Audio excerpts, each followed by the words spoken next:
The TSL was one of the most important tournaments in Starcraft history, and if you look at the Brood War scene, the most consistent important tournament was WCG. That was one of those nationalistic tournaments where each country had their own little tournament and the top 3 players went and represented their country at the World Finals. So you had 3 representatives from America, say Day 9, IdrA and Artosis, and then you had 3 representatives from Korea, and it would be like Stork, Flash, and Jaedong. And that was the reason that the TSL was so important, because you could win WCG America or WCG Sweden or whatever WCG of the country that you were from and go represent your country at the World Finals, but ultimately, like, no one was expected or really able to beat the top-end Koreans. And maybe they would take a game off of them like White Raw, but to beat them in a best-of series and go on to win the finals was pretty much impossible. So the TSL was an online tournament that was incredibly impactful, and it was a tournament that was fed into by a ladder qualifier, sort of like the BSL now if you follow current Brood War. This tournament was based on ladder points, was how you qualified, and IdrA had absolutely insane win rates in the ladder qualifiers. He was first in the ladder, and he was the heavy favorite to win this tournament. He's facing off against NonY in the round of 8, the Team Liquid, future Team Liquid Protoss player, and he played Liquid Protoss in Starcraft 2 as well. Played under the ID Tyler after he got tired of people mispronouncing his name, calling him NonY. It's NonY, not that it really matters that much, but this map is Andromeda, and if you've been watching my channel for the last few months, you've probably seen the video that I posted of some of the media guys. The media clan was Artosis' clan, full of his buddies like IdrA, In Control, G5, LZ Gamer, Machine, those cats. Well, I got my hands on an old replay pack the late great Jeffrey John In Control Robinson posted, and a lot of those games in that replay pack were practice games versus other guys in the media clan, which, by the way, IdrA is the ace of the media clan. The ace, of course, being the best player that you would send out in the deciding match of a Pro League game or in a Team League game. And some of these matches were played on Andromeda, and whenever Andromeda came out, it was seen as a standard macro map in a world where you didn't necessarily have a ladder pool full of standard macro maps like it is now.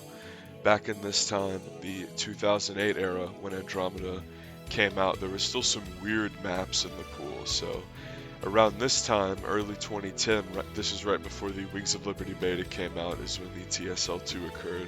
This was sort of like the last big Brood War tournament for foreigners, because the Koreans have the OSL and the MSL and Pro League for all those years, but if you were a non-Korean, man, WCG just meant so much.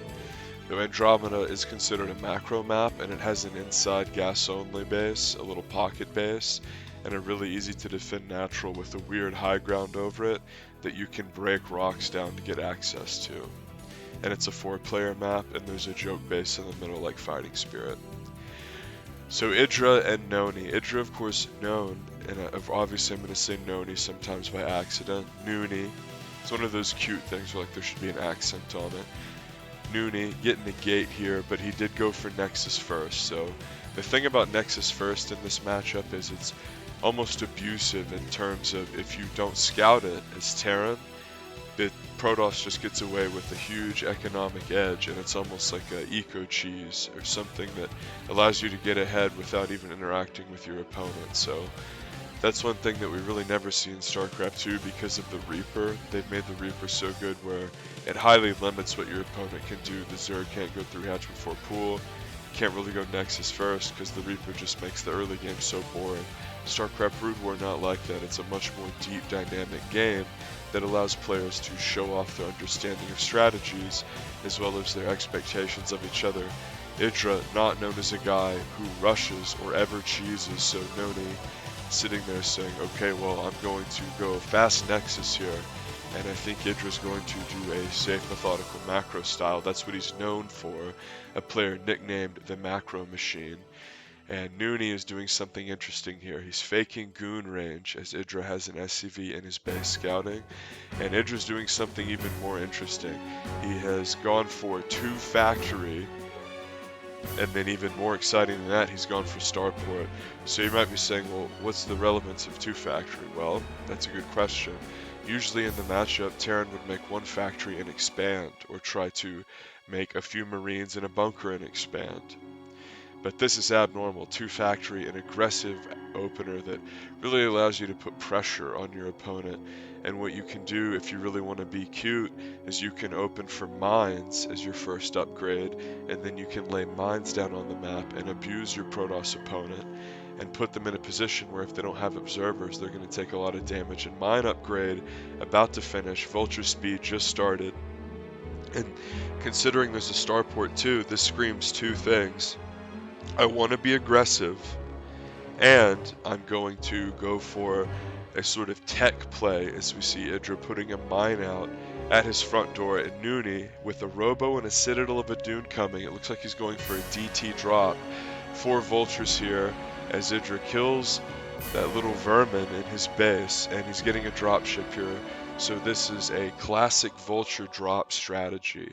And the thing about DT drop is you sort of forego a lot of units early. As we can see, NonY has 2 goons parked there at the top of his ramp, and this is a best of 5, as it's about 5 minutes in the game here.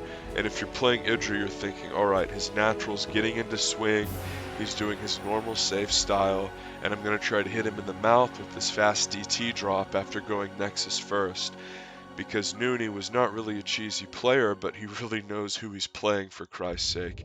He was always an intelligent thinking player, which is a big part of why he was one of the best foreigners for a really long time in Brood War, and a very scary player. Even though IdrA's the favorite here, as the vultures get dropped down here and they start to lay mines and they're going to aggress, NonY was probably the 2nd or 3rd best player in the whole tournament. So even though IdrA's the favorite, this is a huge match in the round of 8 as IdrA surges in with speed vultures through the front door as well, going for a bit of a pincer movement, laying more mines, and there's no observer out here as the mines detonate and do tremendous splash to the dragoons. Probes are being pulled, but the macro machine is getting tremendously ahead, and NonY calls GG.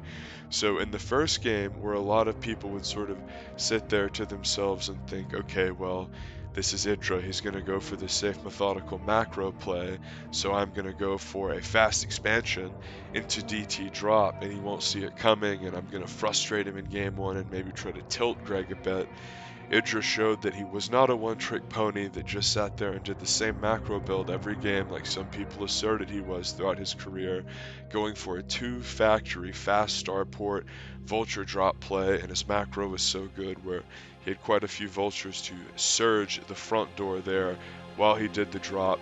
And if you're going for DT drop, you're really not making goons constantly, you're saving gas for the DTs. You have to spend the gas on the Citadel, the Templar Archives, the Robo. It's very difficult for you as the player who's taken a fast expansion at the no gas base to make a bunch of goons and be ready for that fast vulture drop. So IdrA in the driver's seat in this series, this best of 5, this round of 8 classic in the TSL. Make sure you sub for more, because the next game on Neo Tornado is one of the most famous games in Starcraft history, and one of the most famous games in all of Brood War history. You're gonna not want to miss this one. This is a classic. Sub for more, guys, and hit the bell.